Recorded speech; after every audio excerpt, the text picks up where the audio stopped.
यहाँ बदला वफा का बेवफाई के सिवा क्या है।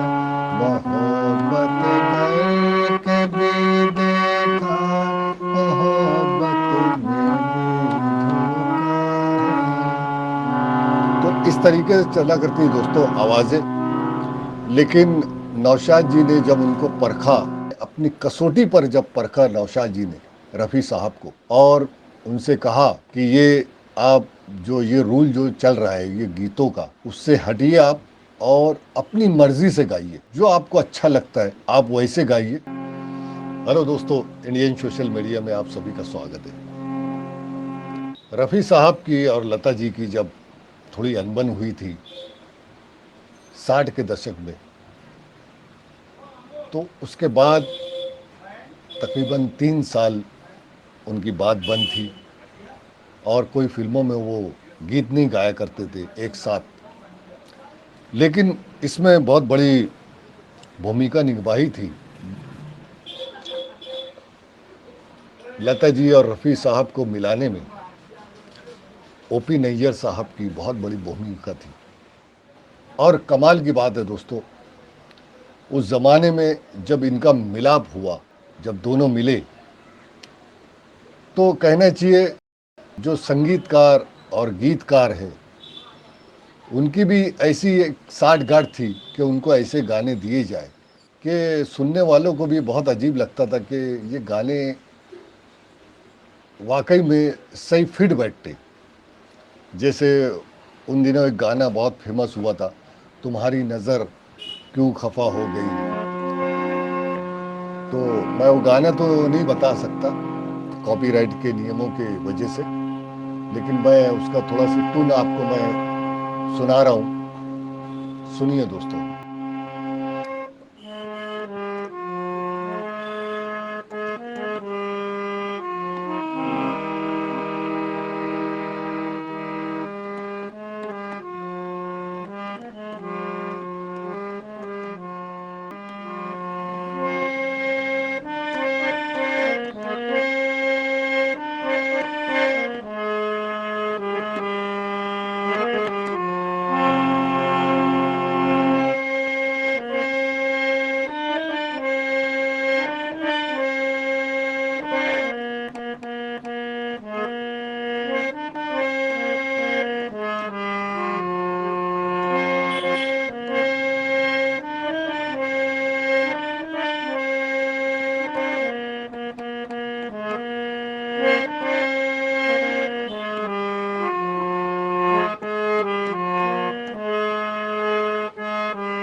और दोस्तों, नौशाद जी ने एक बार इंटरव्यू में रफ़ी साहब के ताल्लुक से कहा था, क्योंकि रफ़ी साहब नौशाद जी के पास बार बार जाया करते थे और बोला करते थे मुझको गाने का मौका दिया जाए।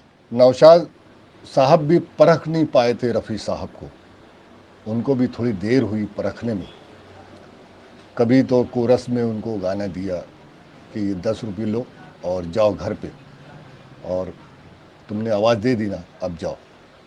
यानी कोई ज़्यादा उनको रिस्पॉन्स नहीं दिया जाता था रफ़ी साहब को। लेकिन रफ़ी साहब हमेशा ज़िद किया करते थे। तो नौशाद जी ने एक बार जानबूझकर इतना ऊंचा सुर दे दिया, मिसाल के तौर पे ये सुर, यानी उस ज़माने में दोस्तों सब नीचे सुरों में गाया करते थे, ऊंचे सुर में कोई गाता नहीं था, नीचे सुर में ही ज़्यादा एक फैशन था। तो रफ़ी साहब को जब वो नौशाद जी ने सुर दिया, तो नौशाद जी बताते हैं दोस्तों एक इंटरव्यू में कि मैं गुमान नहीं कर सकता था कि वो लड़का इतना ऊंचा सुर लेके जाएगा। मैंने जो सुर दिया था उससे भी ऊंचा उसने लेके गया सुर। तो वहीं से रफ़ी साहब को कहना चाहिए एक नौशाद जी ने एक टिक का निशान मार दिए कि बस ये लड़का जो है ये आगे भी लेके जाएगा और वो खुद भी जाएगा। लेकिन दोस्तों उस ज़माने में, क्योंकि केएल सहगल और श्याम कुमार, सुरेंद्र, ऐसे सिंगरों का जोर था। तो वहाँ पर रफ़ी साहब का जो उनके अंदर जो गट्स था, रफ़ी साहब के अंदर जो गट्स, उनको दिखाने का मौका नहीं मिलता था। उनका जो गाने में इतराना और जो इतला के गाना, उस ज़माने में उसको एकदम अजीब समझा करते थे कि ये गायकी नहीं, गायकी ऐसा समझते थे कि खरज में से गाया जाए, नीचे सुरों में से गाया जाए और मध्य सप्तक, बस ज़्यादा तार सप्तक ना ले जाया जाए आवाज़ को, बस यही चला करता था, ये फैशन था। खैर, रफ़ी साहब को उस ज़माने में एक गीत मिला, आपने सुना होगा दोस्तों, यहाँ बदला वफा का बेवफाई के सिवा क्या है। तो रफ़ी साहब ने भी के.एल. सहगल के ही स्टाइल में गाया था वो गाना। मैं आपको वो गीत थोड़ा सी हारमोनियम पर सुना रहा हूँ दोस्तों, प्ले करके।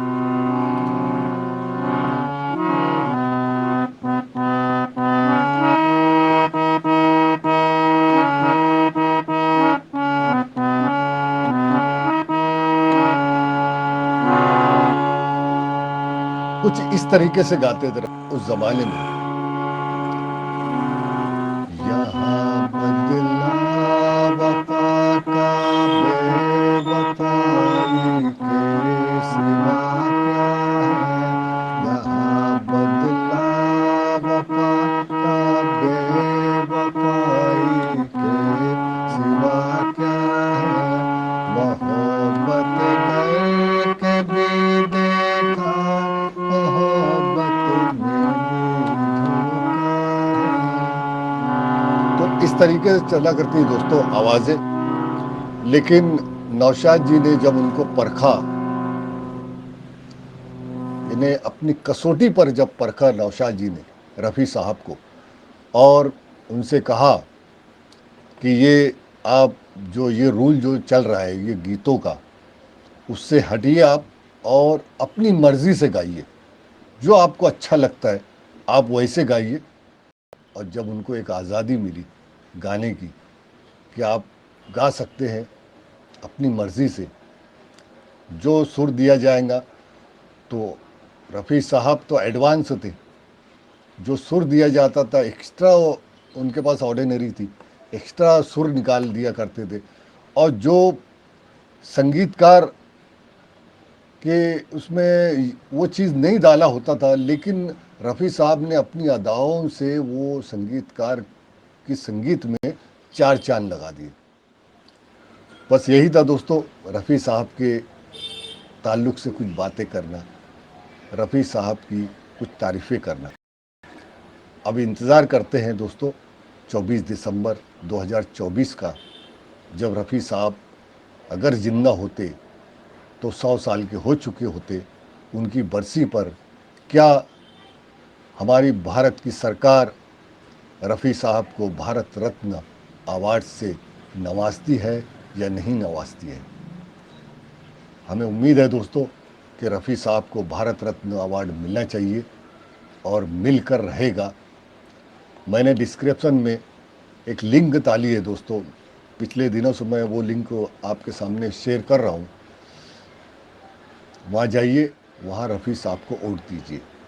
चलिए मिलता हूँ दोस्तों अगले वीडियो में, तब तक के लिए जय हिंद दोस्तों।